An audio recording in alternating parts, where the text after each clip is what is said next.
Hi guys, welcome back to my YouTube channel.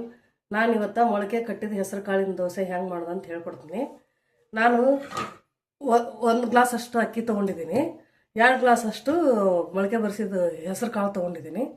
ಮೊದಲು ರುಬ್ಕೊಂಬರ್ತೀನಿ. ಇವನ್ನೆಲ್ಲ ಅಕ್ಕಿ ಹೆಸರು ಕಾಳು ಎಲ್ಲ ಒಟ್ಟಿಗೆ ಸೇರಿ ರುಬ್ತೀನಿ ನಾನು.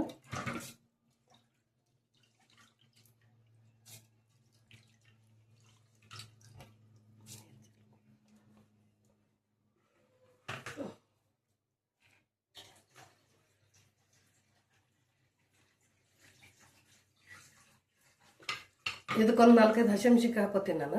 ನಿಮಗೆ ಖಾರಕ್ಕೆ ಎಷ್ಟು ಬೇಕೋ ಅಷ್ಟು ಹಾಕೊಳ್ಳಿ.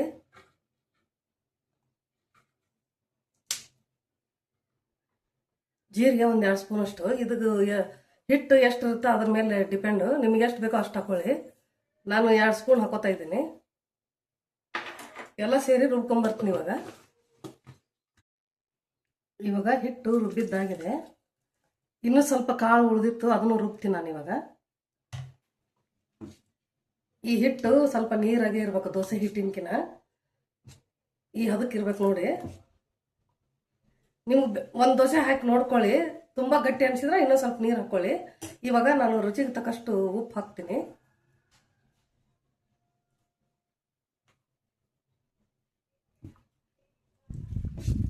ಇದು ಇನ್ಸ್ಟಂಟ್ ದೋಸೆ, ರಾತ್ರಿ ಎಣ್ಣೆ ಹಾಕಿ ಬೆಳಿಗ್ಗೆ ರುಬ್ಕೋಬೇಕು.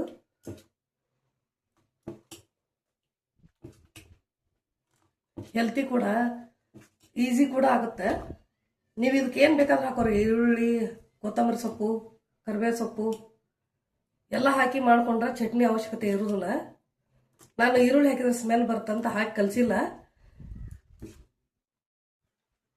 ನಾನು ಹಿಟ್ಟೇನು ನೆನೆಯಕ್ಕೆ ಬಿಟ್ಟಿಲ್ಲ, ಹಾಗೆ ಮಾಡಿ ತೋರಿಸ್ತಾ ಇದ್ದೀನಿ. ತವಕ ಜಾಸ್ತಿ ಎಣ್ಣೆ ಹಾಕೋಬೇಡಿ.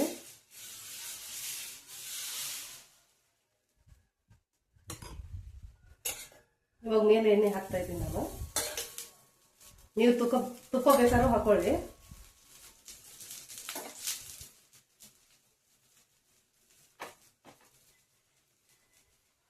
ಇದಕ್ಕೆ ಈರುಳ್ಳಿ, ಕೊತ್ತಂಬರಿ ಹಾಕಿದ್ರೆ ಚಟ್ನಿ ಅವಶ್ಯಕತೆ ಇರುವುದಿಲ್ಲ. ನಾ ಈಗ ಹಸಿಮೆಣಸಿನ್ಕಾಯಿ, ಜೀರಿಗೆ ಎಲ್ಲ ಹಾಕಿದ್ದೀನಿ.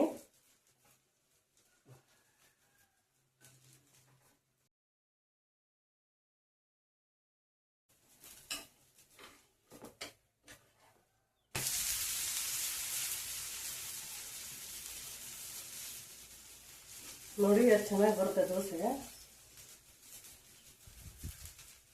ಹಿಟ್ಟು ನೆನೆಯಕ್ಕೆ ಬಿಡುವಂಥ ಅವಶ್ಯಕತೆನೇ ಇಲ್ಲ ಹೆಸರು ಕಾಳು ದೋಸೆಗೆ. ಇವಾಗ ಮೊಳಕೆ ಕಟ್ಟಿದ ಹೆಸರು ಕಾಳಿನ ದೋಸೆ ರೆಡಿಯಾಗಿದೆ. ಇಷ್ಟ ಆದರೆ ಲೈಕ್ ಮಾಡಿ, ಶೇರ್ ಮಾಡಿ, ಸಬ್ಸ್ಕ್ರೈಬ್ ಆಗಿ.